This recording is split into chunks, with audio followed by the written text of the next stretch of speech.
So there are a lot of big, bold claims out there when it comes to golf equipment, right? You've got our longest driver ever, or our most forgiving irons, or golf shoes that increase your club head speed. But some of the boldest claims, and a topic that I get a lot of questions about, has to do with SST puring, golf shaft puring. I get questions all the time about, is this something I do? Do I believe in it? Is this something I should be paying money for? Is this something I should be concerned with at all? So today in this video, we did a little test, and I'm going to show you what we did, how we set it up, and the results to hopefully answer the question, should I be paying money to get my golf shafts pured? Hi everyone, welcome to the Mobile Club Maker. I'm AJ, I hope you're having a wonderful day. So this video is really all about testing out this idea of golf shaft puring. So I wanted to show you a few of the claims when it comes to golf shaft puring, either made by the SST PURE company themselves or by companies who offer this service. So we've got things like up to 7 yards longer on every club, greater consistency, accuracy, and distance. As a quality control step, it's more or less a no-brainer. You're going to be assured the shaft is installed the best way for its construction. The SST PURE machine takes these great shafts and it finds these little irregularities that could matter to your swing, and it takes them out. You can gain club speed and ball speed. And beyond all these claims, you also have the claims that come with when you get an actual shaft pured and they send you the structural analysis report that comes with that shaft. What you'll see is they have things on here basically saying that when they go through the SST PURE process, the end result has, let's see, in this case, stabilized your shaft by 82%. In this other one, it stabilized your shaft by 66%. So as you can see, there's a lot of bold claims here, and you listen to those claims or you read those claims and you would think, well, this seems like a no-brainer with those sorts of claims. This seems like something I should definitely do. Just as a point of reference, when we're talking about shaft puring, this is a process that's going to run you between $20 up to $35 per shaft. So if we're talking about a set of irons, 8 clubs, we're talking about close to $300 for just having those golf shafts pured. So because of that, and because of all these bold claims, and because this process is recommended and promoted so heavily by certain fitting companies or certain people, it felt like something that I needed to do a little test on. Here's the setup. I put together 2 golf clubs. These golf clubs I built in my usual fashion to be identical. So what does that mean? Well, let's start off with they are exactly the same in the component pieces that I used. They've got the same shallow cavity back forged iron head. These are both 6 irons. They've got the same lambkin crossline black grips, and they've got the same shaft. So these are KBS Tour steel golf shafts. Now, when it comes to golf shafts, I would put these sort of in the mid price range. They are not inexpensive by any means, but they are not crazy expensive. It's not like some shafts where you're paying $60, $70, $80 per shaft in steel. These run about $40, and I would say this is a pretty standard shaft if we are talking about the kind of shafts that you are getting as stock options from the OEMs. So a shaft like this KBS Tour is definitely a shaft that you can get from different manufacturers, usually as a stock no upcharge option. So it seemed like the perfect test shaft to use in this video. It's also just a very good shaft overall. I have a set of these shafts and a set of Mizunos, and I really like them. So we built these clubs with these particular KBS shafts and built them to the exact same specs. So what does that mean? Well, they have the same static weight. They've got the same swing weight. They're the same length. They're the same lie angle, the same loft, and they've got the same grip size. So these shafts, these golf clubs, are basically identical in every single way. except one. You may be thinking that I just got one of these shafts pured and installed it and the other one I didn't. But in fact, I had both of these shafts pured. And the reason I did that was I wanted to make sure that not only I knew that one of these clubs had the shaft in the pured position, but I wanted to make sure that the other shaft I knew didn't. So both these shafts have been pured, but one of them I installed in the correct pured orientation. The other one I installed as far off as I could. So that shaft, that club, is as unpured as you can get because I took that pured position and moved it way out of line, way out of alignment. So what that ensures is one of these shafts should be perfectly pured and one of these shafts should be not at all. Okay, so we have our test subjects here. Next, we needed some participants to try these clubs. So I went out to different driving ranges and I found people who were willing to try out these two clubs. And basically, I told them exactly what I've told you here. These clubs are identical in every way except for the shaft puring. I told them, all I want you to do is hit these two clubs and just say if one of the two is better.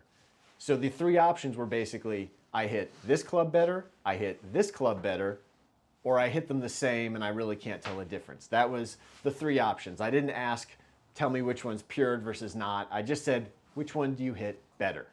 Now, I got a good cross-section of golfers from sort of mid-handicappers down to single-digit handicappers down to scratch golfers. So a few golfers in each category. This was also a double-blind test because the only identification I put on either of these clubs was some little dots underneath the grip here on the back of the shaft. So the participants couldn't see those dots. I handed both these clubs to each of the people trying them.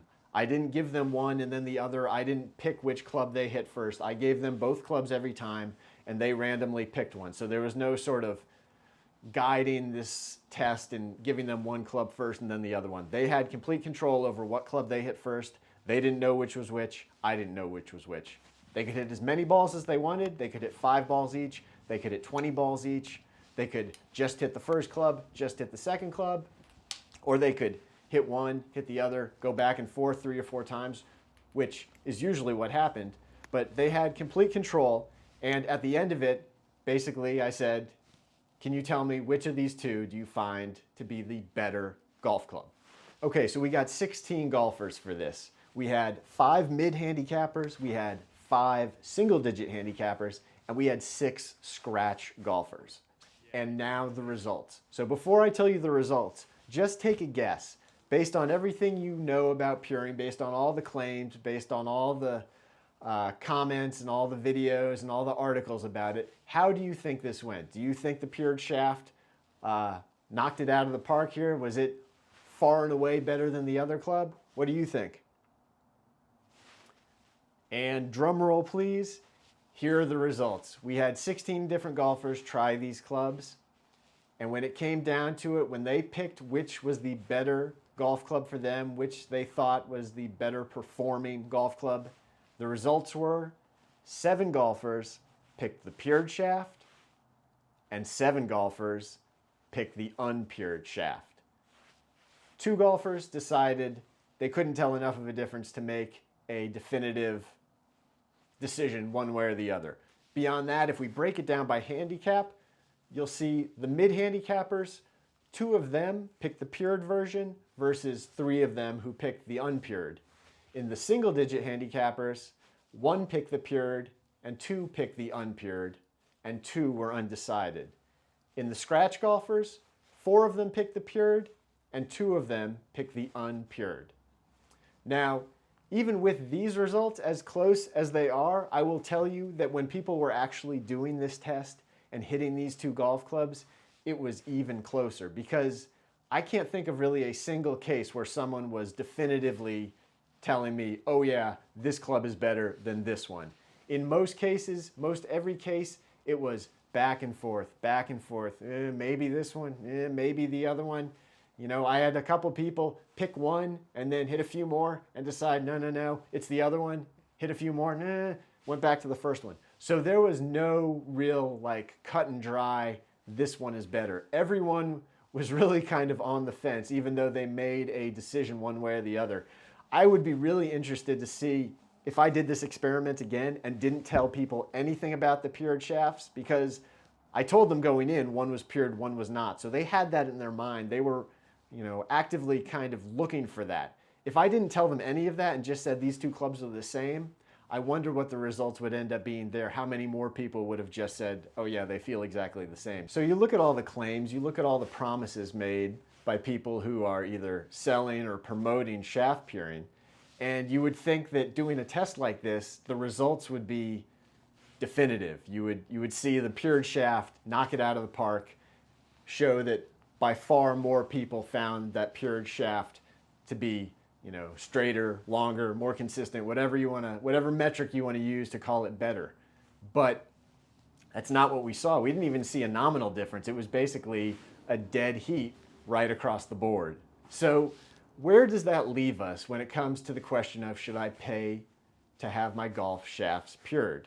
So TXG got to the end of their video and seeing similar results, basically a dead heat between the two shafts, said, well, it does show in this case that yes, the two shafts, pured versus unpured, didn't really show a difference. But what that really means is that this shaft is of such high quality, it's so good that it didn't matter. You couldn't really improve it much. And that's the important part of buying these expensive aftermarket shafts, is that they are so consistent right out of the gate, right out of the box. They don't need anything done to them.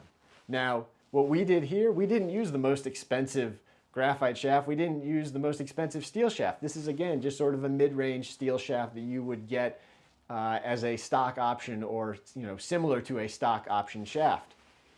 But we still got the same results. Okay, here's the last thing I'm going to say when it comes to shaft puring. I've also seen this argument, which is basically, well, it can't hurt, right? You can take all the claims, you can take all that other stuff, and you may or may not see all of that, but in the end, getting your golf shafts pured, it can't hurt. And you know what? That is completely true. From what I've seen, from the tests I've done, getting your golf shafts pured does not hurt. Unfortunately, it doesn't help either. Look, I can take a $20 bill, light it on fire, and say, well, that didn't hurt my golf game. And that's true, but it didn't help your golf game. And the fact of the matter is, when it comes to this process that you are paying additional money for, if you're not seeing a benefit from it, if you're not seeing any results from it, then it's just not worth it. Hey, if you enjoyed this video, please go down below, like, comment, subscribe, hit that bell icon so you'll be alerted when I post new videos. I'm on Patreon. If you want to support me there, you can find me at AJ Golf, and I'm also on Instagram. You can find me there at Mobile Club Maker. We will see you next time. Take care.